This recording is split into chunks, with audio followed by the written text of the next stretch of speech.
माजरत के साथ ये देखना कि जो सीने चौड़े चौड़े करके फिरते हैं ना कि हम हुसैनी हैं, ये देखना हुसैन के असहाब नमाजी थे, हुसैन के असहाब शब जिंदगार थे, हुसैन के असहाब इबादत गुजार थे, हुसैन के असहाब सजदा गुजार लोग थे। जनाब मुस्लिम बिन औसजा जिनके बारे में तारीख कहती है कि हबीब इब्न मज़ाहिर से भी ज़्यादा ज़ईफ़ थे, उनके बारे में पता क्या मिलता है कि वो कूफा के बच्चों को कुरान पढ़ाया करते थे। जनाब हबीब इब्न मज़ाहिर के बारे में यहाँ तक मिलता है कि वो एक एक सजदे में ख़त्म कुरान करते थे। ऐसे होते हैं हुसैनी, ऐसे चाहिए हुसैनी, हुसैन अलैहिस्सलाम।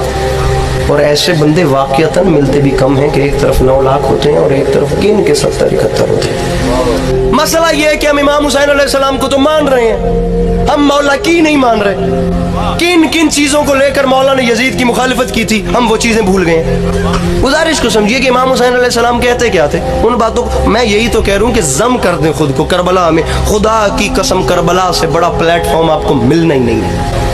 एक एक उनसर, एक एक जगह से आपको ऐसी ऐसी इंसानियत की बेमिसाल खुदा की कसम कहानी मिलेगी। तो मैं हर जगह पे जाके इत्तेहाद और इत्तफाक की बातें इसलिए कर रहा हूँ, साहिबान मिंबर के सामने भी गुजारिश करूंगा कि जो बाहर से आए उसको सीने से लगाइए ताकि उसे पता चले कि हुसैन कौन थे।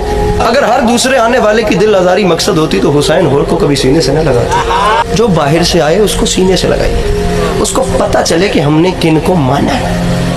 मैं तो मिंबर पे गुजारिश कर रहा हूँ कि थप्पड़ के बदले थप्पड़ हर कोई मार लेता है, कभी किसी गाली देने वाले को दुआ दे के भी देखें। अरे सिर्फ 1 मिनट हर फर्शे अज़ा पे बैठने वाला सिर्फ इतना सोच लेना, सिर्फ इतना सोच ले कि यार मुझे मेरे वक्त के इमाम देख रहे हैं, उनकी नजर है मुझ पे, खुदा की कसम गैर तरफ आंख उठते हुए भी खौफ खाएगी। कंट्रोल कंट्रोल, हर टाइम अपने आप को ये सोचना है कि किसी की नजर का पहरा है, मैं किसी के ताबे हूँ। आजाद ज़हन रखना है। तो साहिबान में क्या फर्क है जो किसी के खेत में घुस के किसी का माल खा लेता है। पाबंद रख अपने आप को, अपने आप पे कंट्रोल रख, अपनी आंखों पे, अपने कानों पे, अपनी जुबान पे, अपने जहन पे। और जहन आज़ाद नहीं करना शिया सुन्नी भाइयों। अगर जहन आज़ाद हो गया तो फिर अच्छाई बुराई साथ साथ चलती रहेगी। यही काम तो यजीदियों का था जो कहते थे जल्दी करो, नवासे रसूल को शहीद करो, हुसैन को कत्ल करो ताकि हम ज़ोहर की नमाज बाजमात पढ़ें। गलत नजरिया है कि हुसैन सिर्फ शियों के हैं। अरे हुसैन शियों के नहीं है, शिया हुसैन के हैं। हुसैन ने करबला में काम कोई शिया के लिए तो किया नहीं, हुसैन ने तो करबला में काम इंसानियत के लिए किया। शिया हो तो शिया रहो, ये बंदे हाथों की लाज रखना, सुन्नी हो तो सुन्नी रहो, बस रसूल की उम्मत एक हो के हुसैनी बन जाओ। सर आप उन रिक्वायरमेंट्स को पूरा करें जो हुसैनी होने के लिए चाहिए। अरे 2 कैरेक्टर्स आपके सामने हैं, कुरान भी यही कहता है, हुसैनियत भी यही कहती है। ये देख लो, जहां से चाहो कुरान खोल के देख लो, या नेकी या बदी, या अच्छा या बुरा, या शुक्र या कुफ्र, तीसरा रास्ता नहीं है। यहाँ भी या हुसैन या यजीद, शॉर्टकट या आपने वो काम नहीं चल सकता।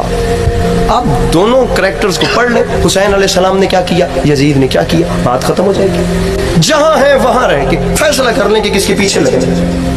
मसला ये है, अलमिया ये है, ट्रेजेडी ये थी कि करबला की जंग में दोनों जानिब मुसलमान थे। वहां भी मुसलमान थे, यहाँ भी मुसलमान थे। नमाज वो भी पढ़ते थे, नमाज ये भी पढ़ते थे। इतना पेचीदा मसला था। अब देखना यह है कि जो एजेंडा सरकार रिसालत इमाम सल्लल्लाहु अलैहि वसल्लम का था, उस पॉलिसी के ऊपर, उस नजरिए के ऊपर चल कौन रहा था, हुसैन या यजीद। यही तो वजह थी, वरना हाथ पे हाथ रखना कौन सा मुश्किल काम था। ये हाथ है, उस पे हाथ रखना बैअत कौन सा मुश्किल काम था। खुदा की कसम ज़माने ने यही तो नहीं समझा कि वो सिर्फ बैअत नहीं थी। कभी आप वो पर्चा पढ़े ना जिस पे यजीद ने इस्लाम की नई शराइत लिख कर भेजी थी, तो खुदा की कसम आपके रोंगटे खड़े हो जाए। अब मिंबर की तहजीब गवारा ही नहीं करती कि मैं वो लफ्ज़ बोलूँ जो इस्लाम में उसने चेंजिंग्स की थी। कितना छुपा के पढ़ूँ, मुझे इज्जत हुसैन की कसम है। ये जो आज पर्दे में माएँ बहनें अपने मान से और अपने सुकून से बैठी हैं ना, मेरा बाप मेरे साथ आया है, मेरा भाई मेरे साथ आया है, इनका ये जो इत्मीनान है ना, ये हुसैन का एहसास है। आप जहाँ हैं आप वहाँ रहिए। आप सिर्फ इतना देखिए कि हुसैन अलैहिस्सलाम ने क्या किया और यजीद ने क्या किया। بیعت صرف بیعت نہیں ہوتی میرے اہل سنت بھائی جو تشریف فرمائے، میں آپ کو کلیئر کرتا چلوں، یہ ہاتھ پہ ہاتھ رکھنے کا مطلب ہوتا ہے آج کے بعد یہ جو جسم ہے نا، اس جسم کی کائنات تیرے سپرد ہے۔ آپ کے ماننے میں آتا ہے سوار دوش رسول صلی اللہ علیہ وآلہ وسلم سرکار کا نواسا، سرکار کے خون کا وارث اپنا وجود کسی شرابی کے حوالے کر دے؟